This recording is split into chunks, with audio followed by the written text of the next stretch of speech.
ओम केशवाय नमः। आप सभी का हमारे चैनल पे स्वागत है। आज हम आपको सुनाने जा रहे हैं माघ मास महात्म तीसरा। अगर इससे पहले के 2 अध्याय आपने नहीं सुने हैं तो वो भी आप ज़रूर सुनिए, तभी आपको ये वाला अध्याय समझ में आएगा। और पूरे माघ मास महीने के जो अध्याय हैं वो हम आपको सुनाएंगे। तो अगर आपको माघ मास का महात्म सुनना है पूरे महीने तो आप हमारे चैनल को सब्सक्राइब जरूर कर लीजिएगा। तब राजा दिलीप कहने लगे कि महाराज, यह पर्वत कितना ऊंचा और कितना लंबा चौड़ा है। तब वशिष्ठ जी कहने लगे कि 36 योजना, एक योजना 4 कोस का होता है। ऊंचा ऊपर चोटी में 10 योजना चौड़ा और नीचे 16 योजना चौड़ा है, जो हरी, चंदन, आम, मदार, देवदर और अर्जुन के वृक्षों से सुशोभित है।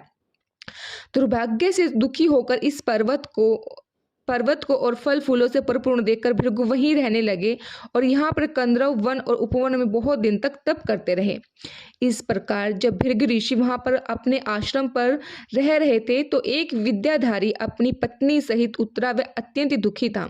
उन्होंने भृगु ऋषि को प्रणाम किया और ऋषि ने बड़े मीठे स्वरों में उनसे कहा, हे विद्याधर, तुम बड़े ही दुखी दिखाई देते हो, इसका क्या कारण है? तब विद्याधर कहने लगे कि महाराज, पुण्य के फल को पाकर, स्वर्ग पाकर तथा देव तुल्य शरीर पाकर भी मेरा मुख वृक्ष जैसा है। मेरा दुख और अशांति का यही कारण है, ना जाने किस पाप का फल है। मेरे चित्त की व्याकुलता दूसरा कारण भी सुनिए। मेरी पत्नी अति रूपवंती है, मीठे वचन बोलने वाली है, नाचने गाने की कला में भी परिपूर्ण है, शुद्ध चित्त वाली है, 7 सुरों की वाणी बजाने वाली है, जिसने अपने कंठ से गाकर नारद जी को भी प्रसन्न किया है। नाना स्वरों के नंद से वीणा बजाकर कुबेर को प्रसन्न किया है। अनेक प्रकार के नाच ताल से शिवजी महाराज को भी अति प्रसन्न किया है। शील, उदारता, रूप और यौवन में सर्व की कोई अप्सरा भी इसके जैसी नहीं है।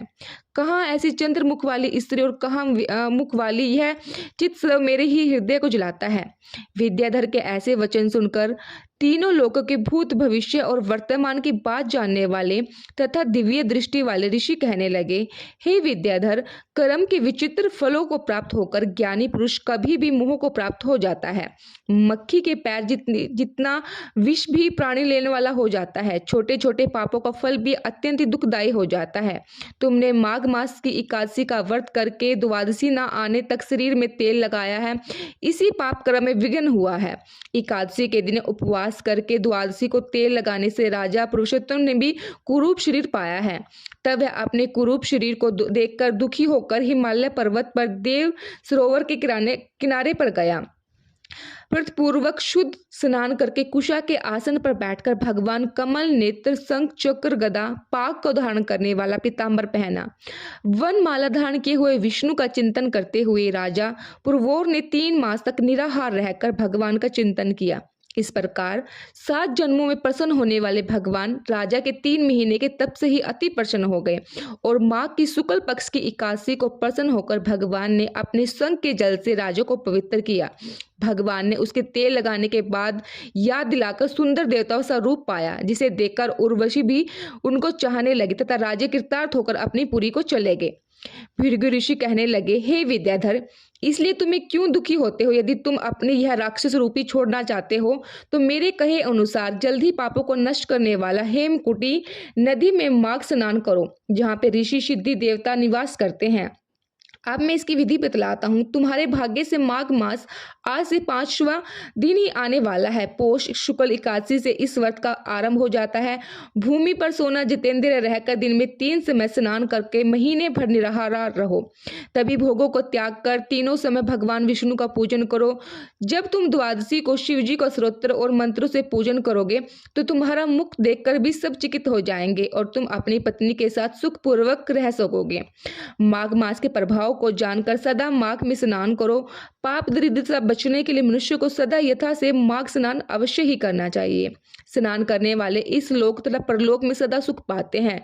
वशिष्ठ जी कहते हैं, हे दिलीप, पृथ्वीराज के ऐसे वचन सुनकर वह विद्याधर अपनी पत्नी सहित उसी स्थान पर पर्वत के झरने में माघ स्नान करता है और उसके प्रभाव से उसका मुख देवशंस हो जाता है।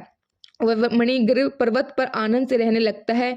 भृगु जी के नियम की समाप्ति पर शिष्य सहित ईवा नदी के तट पर आ गए थे। तो ये था आज का तीसरा अध्याय। चौथा अध्याय हम आपको कल सुनाएंगे। अगर आपको ये वीडियो अच्छी लगी हो तो प्लीज़ वीडियो को ज़रूर लाइक कर दीजिएगा और शेयर भी ज़रूर कर दीजिएगा। और आपको जैसा कि हमने बताया है, माघ मास में स्नान करने का बहुत ही ज़्यादा फल मिलता है। अगर आपके पास ऐसी कोई नदी है, जैसे यमुना, गंगा, जमुना, जो भी नदी है, अगर आप नदियों में स्नान करते हैं तो आपको उसका हज़ारों गुना फल प्राप्त होता है। अगर आप ऐसी जगह पे रहते हैं कि जहाँ पर नदी आसपास नहीं है, तो आप अपने स्नान करने वाले जल में गंगा जल का भी प्रयोग कर सकते हैं। थोड़ा सा आप गंगा जल डाल लीजिए, उससे भी आपको वही वाला फल प्राप्त होगा। तो आज का वीडियो कैसा लगा हमें कमेंट सेक्शन में ज़रूर बताइएगा। धन्यवाद।